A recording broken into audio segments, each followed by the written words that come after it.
Hey there, welcome to ATL and 29, a podcast that looks at the NBA from the starting point of Atlanta. My name is Kevin Chouinard. I'm here with Glen Willis and Tyler Jones, and we just all collectively watched the Atlanta Hawks get summarily demolished by the New York Knicks in Game 5 of the playoff series. What'd you think of this one, Glenn? It was rough from start to finish, right? I mean, they couldn't make open threes. That was problem number one. They were losing cutters on the backside of the floor. There was some quasi-legal screening going on there, but you got to recognize where the refs are setting the bar, setting the line for kind of what you can do as a screener and not.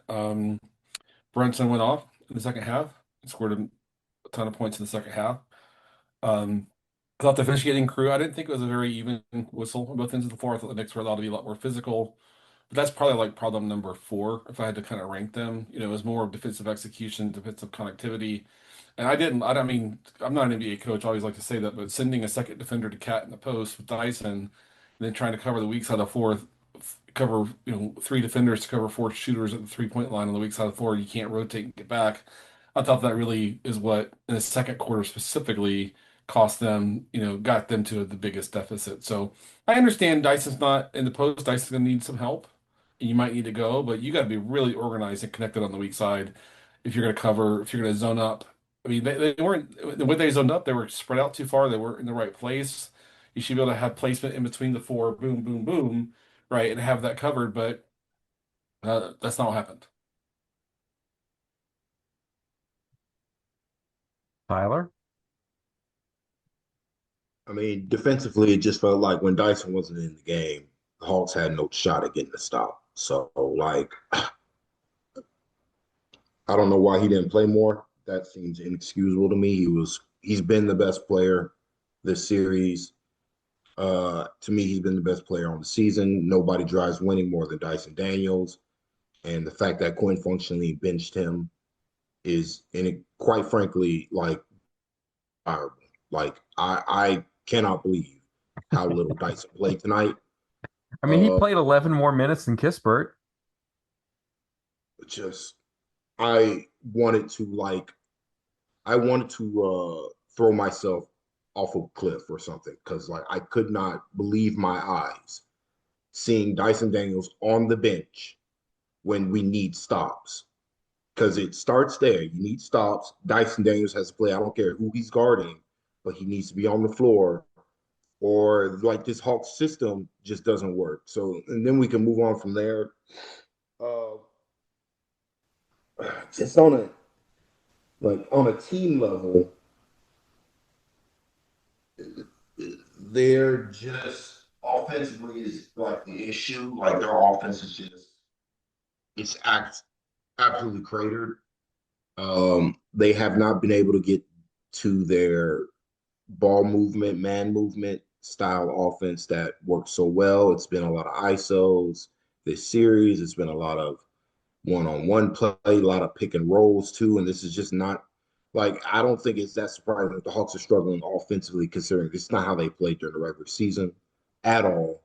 They come to the playoffs, they're upping their pick and roll usage, they're upping their ISOs, and it's just like this is not the style of play. So they are heavily relying on getting stops and playing in transition. And then on top of that, they haven't been that efficient in transition. Like we start the game, Jalen Johnson has two turnovers, just not I don't know. Like Jalen's play has been. I just don't think he's playing with the level of physicality you have to play with in the playoffs on both ends, and it's showing fairly consistently that he's fading away from contact on both ends. It's costing the team, and until he plays through contact, if he's going to have the ball in his hands the most, it's going to be a liability if he's not making shots. So like offensively, I think he's like really the bigger issue than Dyson. I think Dyson's gotten way too much flack from Hawks fans based on him not making open threes or whatever. He's been to me, he's been like the only basketball player I can rely on right now to like play up to his level because like I'm watching Nikhil, he can't dribble anymore. CJ decision making on both ends has been miserable. Like they've won. This is a they've won two games, But if you look at like who's played well and who's not, like outside of Dyson Okongwu, like I can't sit here and say player X has played well. Like I can't say that. Like everybody else has been dog water. Like in the playoffs. And so Quinn, I feel like Quinn's searching for lineups that give him some juice. I don't know why he's going to Kispert. I don't know why he's playing Gabe Vincent so many minutes. It's just like Shea got 2 minutes and is just not allowed to play anymore. I don't get a lot of what the Hawks are doing right now, and I think Quinn needs to get back to what worked in the regular season. If they lose games, they lose games. Like big whoop, but like trying to experiment to find a solution when you're not playing your brand of basketball, I think it's just a losing proposition.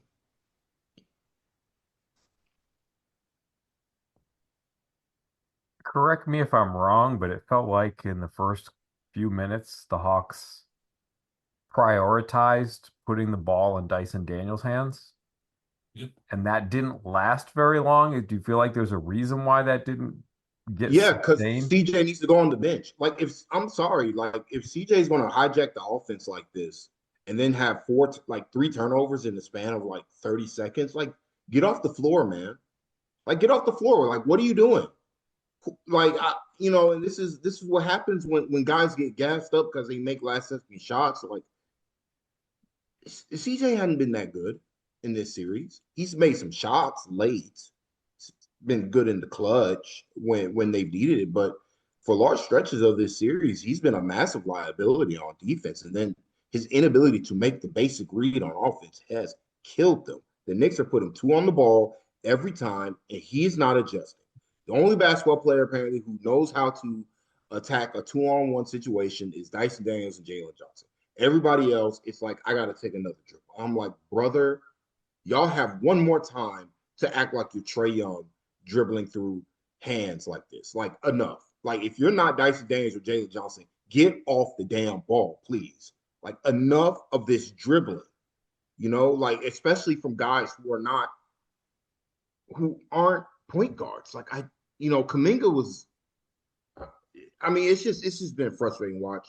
Um, Okongwu's been fine. Like, shout out to him. He's got one leg. He can't plant on one knee, and he's doing a pretty good job of hiding it. But the Knicks see it, and they're attacking his weak knee on defense, and then on offense, like he can't plant. So he's doing what he can, but unfortunately, the Hawks don't have a backup center, and that's another problem that the Hawks have. So, it's a lot of issues. Glenn, how did you feel about them sort of starting the game playing through Dyson and then that seeming to evaporate? Yeah, so I mean, I thought I mean, as I was watching the first whatever number of possessions, it looked like maybe someone had a conversation like, Jason, we need more from you. Offensively, we need more from you. We can't be so hesitant. You can't kind of check out and all that sort of stuff. But then the Knicks, I'll say this: the last two games, the Knicks have fixed a lot defensively. Like they've fixed a lot defensively and made it harder.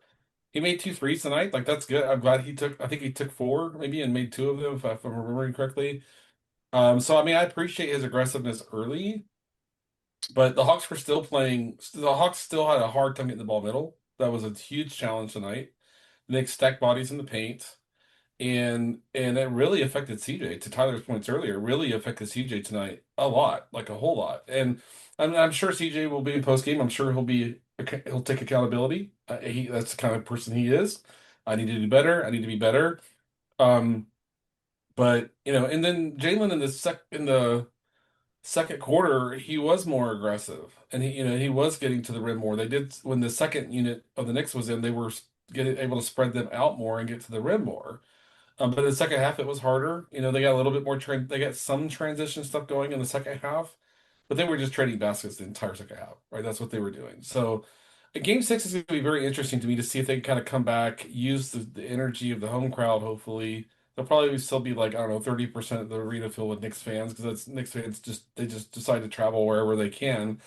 Um, but I mean, they played poorly, but they played hard. kind of at the same time. And they kept working and trying to kind of figure things out. Tonight, the last two games, the Knicks have just been better team. I mean, hands down, the better team. Right now, the Knicks have full control of the series. Hawks got to come back in game six, try to use the home crowd energy to kind of get them to a point where they're able to solve for some things. But the Knicks have fixed so much defensively this last two games and have made it hard. They're a veteran team. The Hawks are a young team. The Hawks are a really young, CJ aside, the Hawks are a really young team. This is the first time all these guys are going through real playoff pressure. And the deeper you get into a playoff series, the pressure gets higher and higher every single game. And that's what I feel like I'm seeing. It's a team that's feeling a ton of pressure for the first time in their careers, like going through this. So so I know Hawks fans probably disappointed with the outcome tonight, but at the same time, I think the feedback loops are valuable. I'll talk about that all the time. And I think this is gonna be valuable experience for them. But it also there's some interesting note taking, I think, for the front office to see like who's fitting what we're doing, who's maybe not so much fitting what we're doing, and all that. I mean, I thought Tony Bradley struggled in his minutes tonight.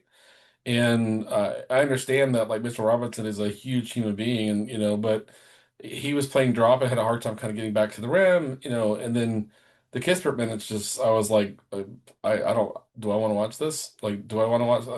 So for me, it's just a more veteran team who's been on a couple pretty deep playoff runs the last couple seasons, been there, done it before, understand how it works and such, and then the Hawks just being new at this.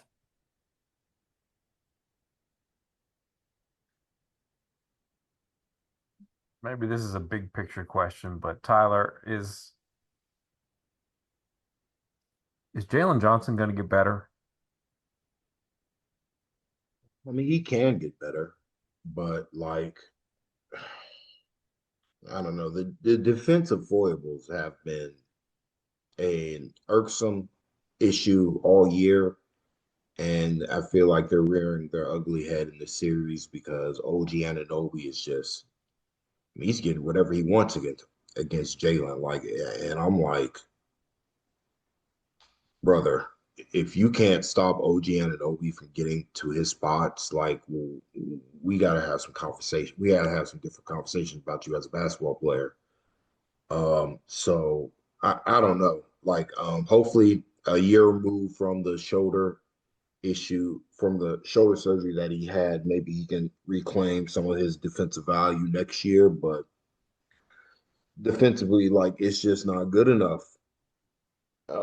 Offensively, he's just not making shots. I'm not going to give him too much of a, you know, discredit him too much on that end. Um, but again, I would like to see him have a better post game. Would like to see him play with more physicality, match the physicality that OG Anunoby and Josh Hart are defending him with. Like too often, he's just accepting that they're pushing him off his spots and not, maintaining his position. And so it's causing him to fade away too often, even with when he's being defended by guys like Jalen Brunson. So he's got to get better. But there are avenues. There are clear and obvious ways he can get better. He can draw more fouls. He can just play with a little bit more poise on the offensive side of the floor and be more solid defensively. But to me, the real thing is that the reality of this team is that to me, and like the series has shown it once again, like Dyson Daniels is this team's best player. And so the issue with that is that Dyson isn't a natural scorer. And because every second Jalen Brunson is on him, he should be attacking him, getting downhill because he literally cannot stop him. And so, like, he needs to keep the aggression up for game 6 and 7 if the Hawks have any chance of winning the series. But, like, to me, like, the upside really, like, I know everybody's looking at Jalen because Jalen was an all star this year, but I think Dyson's better. And I think Dyson has an avenue to even become even better than what he is right now going forward. And I think this series is good for him as a basketball player to recognize that it's not good enough offensively what he's doing, even though he's been good offensively. Like he's leaving too much on the table considering his physical traits. Um, Even if you put aside the shooting for a second, he's just leaving a little bit too much off the table. Should be getting to the free throw line way more. Should be more aggressive, looking for his offense. Have a post game so he can post up smaller players. Like that is something that he could also have. Like I do think you're seeing, you know, with the Hawks, like their best player, like they don't really have that option in the post to settle them down. And like I feel like that matters a little bit more here in the playoffs, just based on how teams are defending. Like when you have the matchup, you should be able to go to the block and get good offense every time. But they don't really have that type of player, so that's something to look for as well. But I do think Jalen can get better, but you you can't sit here and pretend like this hasn't been disappointing from him. Um, I thought the effort was better tonight, but like why it took him to game 5 to get here. I don't get that, but hopefully he can hopefully he can shoot it better in game 6 and maybe that'll open some stuff up for the offense.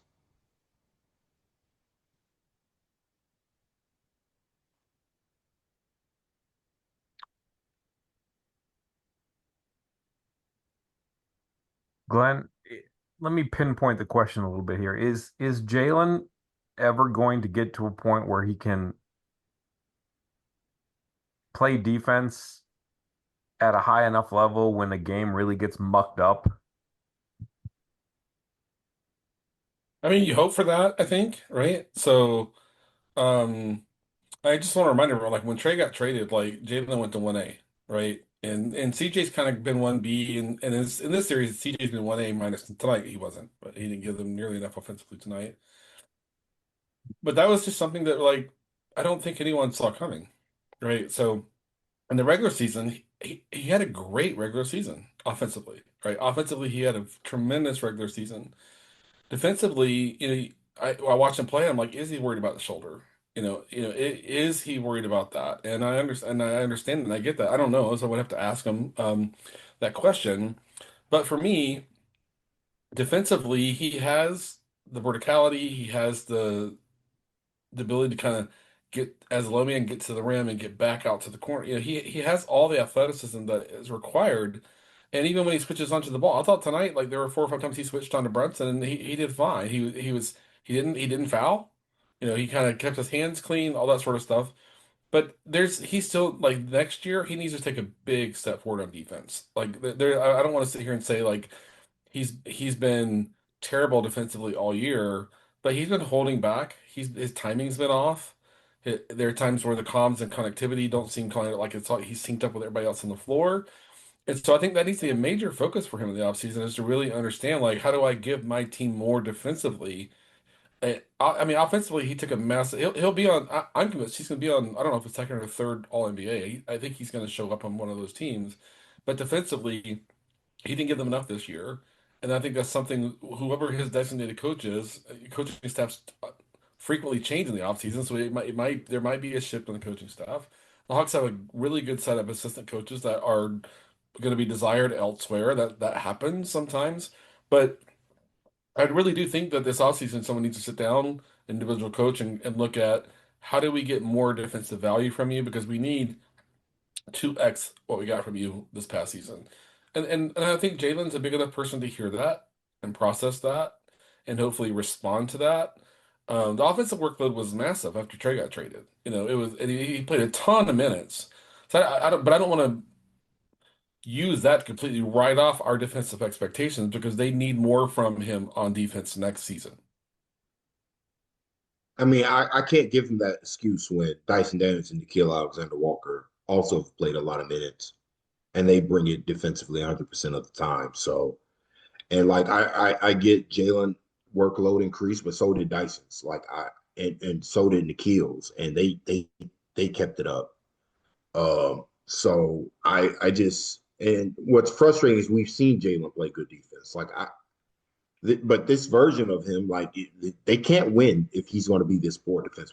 Like they just can't. Like sorry, because the reality of this series is that OG Anunoby has been elite on defense and he's been allowed to be elite on offense combined with Cat being a lead on defense and a lead on offense, and primarily because the Hawks guards are kind of lacking in being able to make pull up 3 pointers. Like CJ McCollum has not been good at that aspect of the game of basketball, and Nikhil's ball handling has been suspect, being guarded by better basketball players. And because Dice, that's not a part of Dice's game, it falls on Jalen to be better at making uh, pull up threes and drop coverage, and he's not there yet. So that's where I give him grace and I give this team grace offensively, where it's like they're not able to really exploit Cat defensively and drop coverage.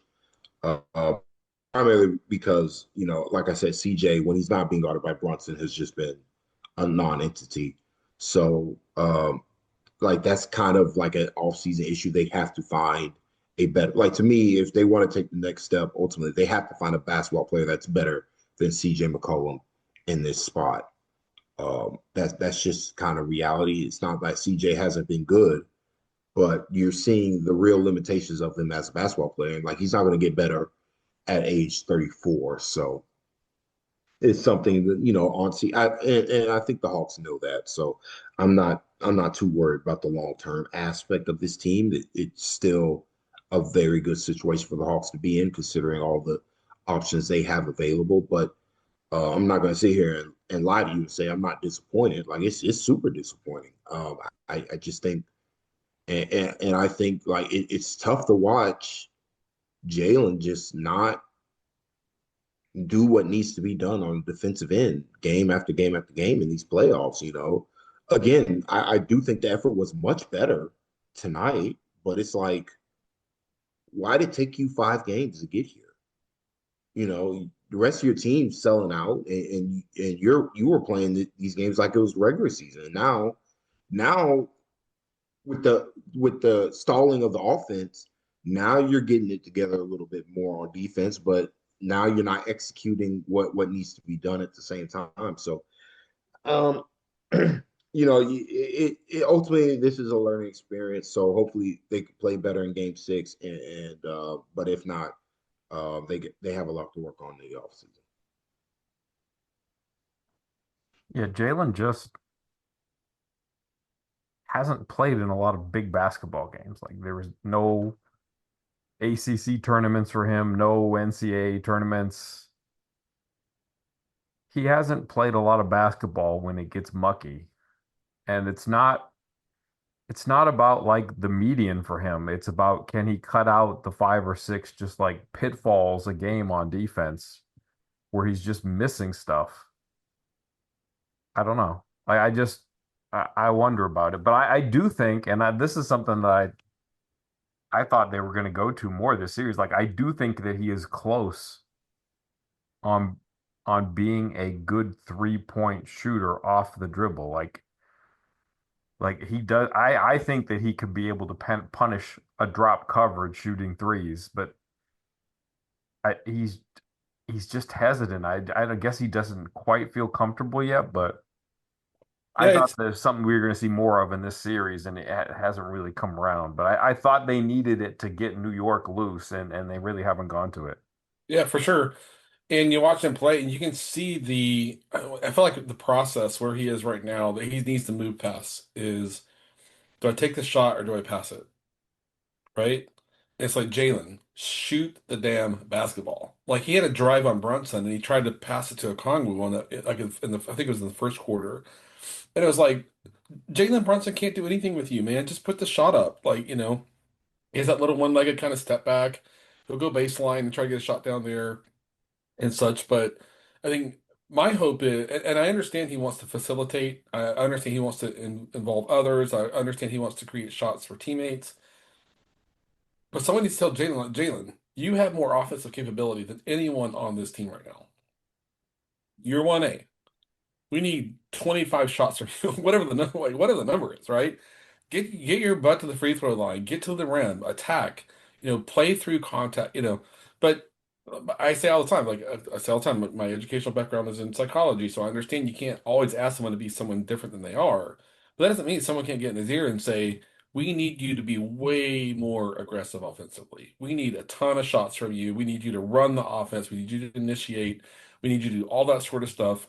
And if you drive and the defense collapses, we trust you to make the right pass to kick out. If you got three defenders in the paint because you drove and got a paint touch, to kick that out to the right guy and get an open 3-point shot for a teammate. But it feels like he's always balancing pass or shoot, pass or shoot, pass or shoot. It's like, go get your shot, go get your free throws, go get to the rim, go embrace that contact. And I know where he is right now as a human. When I watch him play, like that's not where he is mentally. It's not.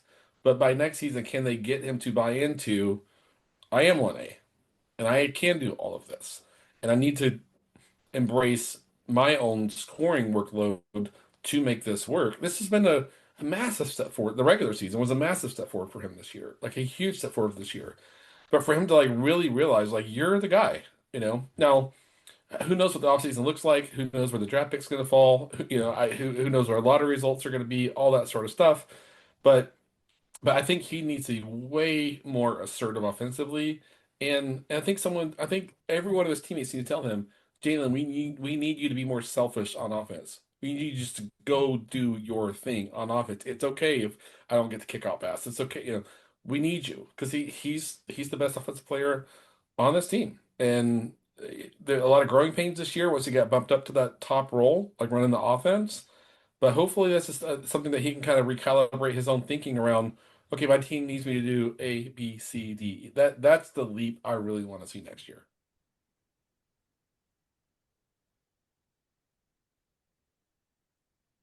I feel like in this game it was hard to sort of evaluate, not hard, but I understand, I guess, this would have been a super frustrating game for Jonathan Kuminga. I feel like of everybody in this game, like the officiating was just hard for him. He was getting like one whistle on one end where he couldn't even like touch anybody if they fell down. It was a foul. On the other end, they were trying to blast through him, and he's like, "Look, I can fall down too," and like just nothing. Oh, And then he had that one where he got absolutely annihilated by Mitchell Robinson. The announcers were like, "He didn't get high enough." oh yeah, But like, oh, yeah, but he's Mitchell Robinson totally just like whacked his yeah, arm. exactly. No call. Yeah. So like, but at the same time, I mean, it's just hard to separate like that from like the rest of his game. But it felt like he wasn't as good of as an efficient a defender as he had been in some of the other games, which you kind of get because you're just cutting him off at the knees with some of these calls. But am I crazy in that regard? This felt like a very inefficient Kaminga game compared to some of the others. Yeah, you're not crazy at all. Like Jalen was driving on that one play and Hart just basically pushed him to the floor. They didn't call anything. You know, there were so many the screens they were letting the feet get like really really wide, which is by the rule book that your feet have to stay within the frame. I don't want to give you the whole litany of like how screens work legally. No, Mitchell Robinson was definitely setting illegal screens, and that was a big problem for Tony Bradley for one because he's got to help his guard way up higher because the guard can't get over, and then all of a sudden the lob's behind him. Like, Yeah, but at the same time, like they missed a lot of open threes tonight, a lot, right? So I want to put the officiating was frustrating. It's a frustrating watch. But like I said earlier, I think that's problem three or four, however we want to rank the issues. The biggest issue we're missing wide open shots. That's I think to me the primary reason they lost the game. On defense, to me, when I look back at the last whatever number of games of the season, I wish Tony Bradley would have played in every single regular season game just to get more acclimated. But at the same time, like they're getting him to the level, he doesn't have the foot speed to get back to the rim and like keep Mitchell, you know. So and that's a tough choice for Quinn. It sucks that the Magic hurt, Lundell. But so for me, it's like I didn't want to see any of Bradley or Kispert in the second half. I'm like, play seven guys. I don't care. Just run him in the ground. Try to kind of come back with your key seven, whether that's your starting five plus Vincent and Kaminga. If that's what you go with, then that's what you go with. But that's not what Quinn did. And maybe they were down enough that it didn't wasn't logical to like grind your 7-man rotation in the second half. But um. Yeah, it's interesting to me. The Knicks are a very veteran team, and like I said earlier, they made several deep playoff runs the last couple years. And this is the first time the Hawks are in a pressure cooker like this, and so hopefully CJ bounces back in game six, because it'd be fun to see a game seven in New York. But right now it feels like the Knicks have full control of the series. Let's see if the Hawks can kind of solve some things in game six. Tyler, what'd you think of Kaminga in this one? Uh, he's in a make or miss situation with the threes, so that's unfortunate that he's missing these open three pointers. I thought he was fine, not really, but him missing threes really hurts just because right now he's functionally the team's scorer off the bench and they need scoring punch. But if the Knicks are going to ignore him behind the 3 point line, like it's a tough pill to swallow. Function your best offensive bench players just getting ignored.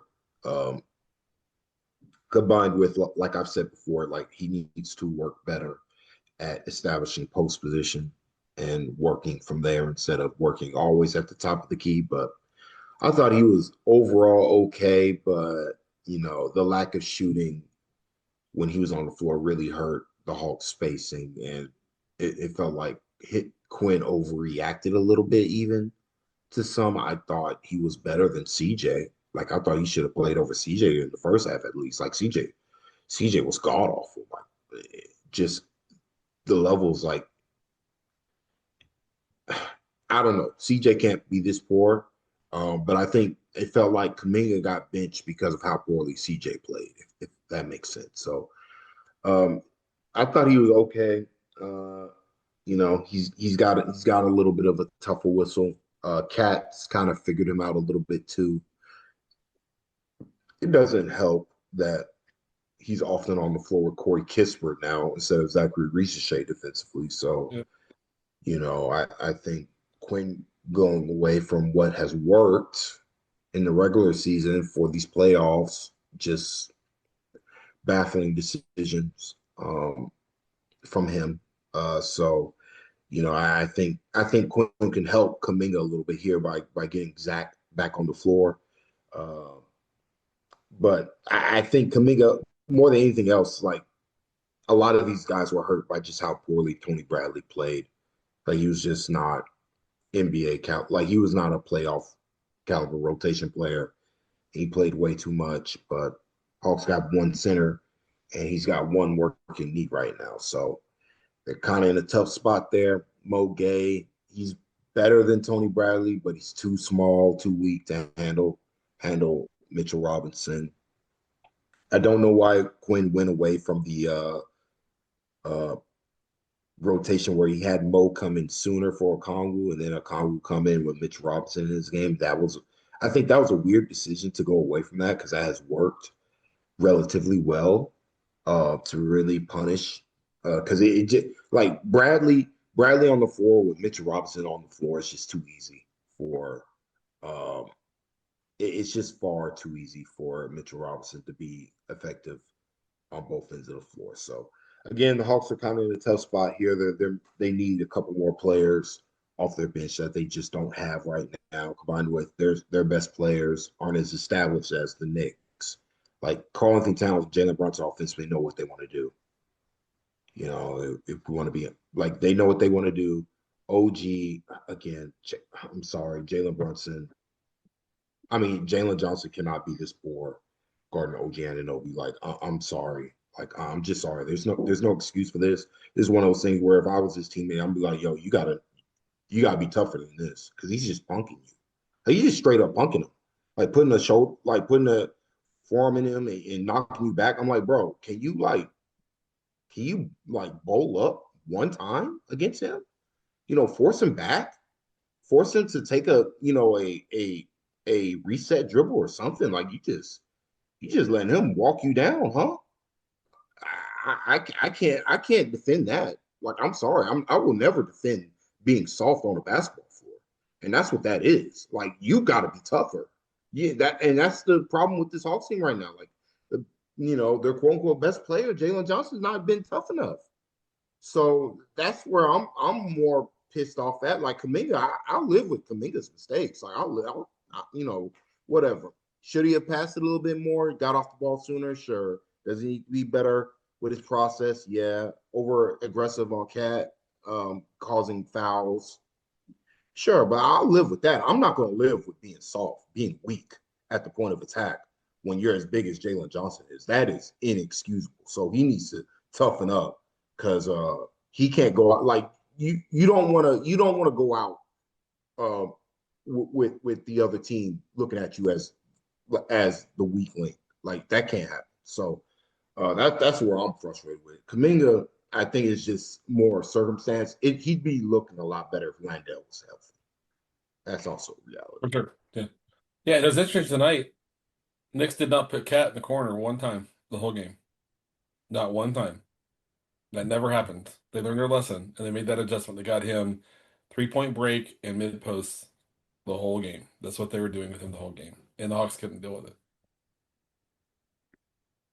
They can't deal with it because their backside defense not good enough. Like Yep.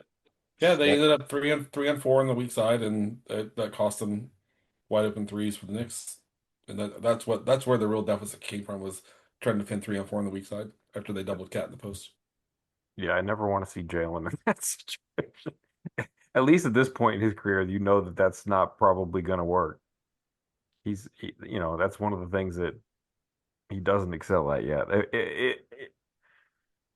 If they're going to do that, I want to see him being one of the two trying to collapse on the ball and not one of the three trying to protect on the backside. Yeah, I know, and it's crazy to kind of swing back to other iterations of the Hawks.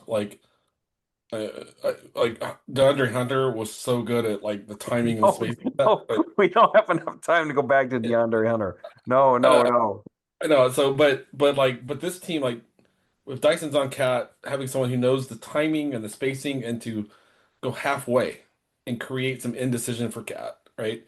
They don't have anyone that can, like, Nah can do it, but Nah is usually on Brent, was on Brunson a lot, stuff like that. But gapping that mid post play and kind of go back and forth and then set up the weak side to be zone 3-on-4, that gapping and that timing and that stunting at him, that the Hawks did not do that well tonight, and that really have hurt to them on the weak side.